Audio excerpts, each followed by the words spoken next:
ನೋಡಿ ಒಂದು ತುಂಬ ರೆಡ್ ಸಾಯಲು ತುಂಬ ಚೆನ್ನಾಗಿದೆ. ಜನರಲ್ ಪ್ರಾಪರ್ಟಿ, ರೈತರ ಪ್ರಾಪರ್ಟಿ. ಇದು ಬಿತ್ತನೆ ಆಸ್ತಿ 2 ಎಕರೆ ಇದೆ. ತುಂಬ ಚೆನ್ನಾಗಿದೆ. ಮೈಸೂರಿಗೆ 42 ಕಿಲೋಮೀಟ್ರು. ಡಾಂಬರ್ ರೋಡಿಂದ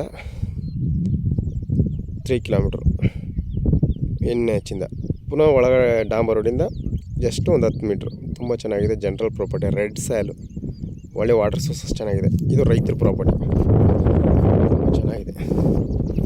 ಜನರಲ್ ನೋಡಿ ಯಾವ ಥರ ಇದೆ, ಒಳ್ಳೆ ವಾಟರ್ ಸೋರ್ಸಸ್ ಇದೆ. ಇದು ಅಣ್ಣ ತಮ್ಮಿಂದ್ರದ್ದು ಎರಡು ಪೊಸಿಷನ್, ತುಂಬ ಚೆನ್ನಾಗಿದೆ ನೋಡಿ ಸರ್. ರೆಡ್ ಸಾಯಲು 2 ಎಕರೆ ನೋಡಿ ಯಾವ ಥರ ಇದೆ. ಫುಲ್ಲು ರೆಡ್ ಸಾಯಲು, ತುಂಬ ಚೆನ್ನಾಗಿದೆ ವಾಟರ್ ಸೋರ್ಸಸ್. ಮೈಸೂರಿಗೆ 42 ಕಿಲೋಮೀಟ್ರು. ಡಾಂಬರ್ ರೋಡಿಂದ 10 ಮೀಟ್ರು. ರೆಡ್ ಸಾಯಲು ಮಣ್ಣು ಮಾತ್ರ ಫುಲ್ ಪ್ಯೂರ್ ರೆಡ್ ಸಾಯಲು. ಯಾವ ಥರ ಕುಂಕುಮ ಕಣ ಇದೆ.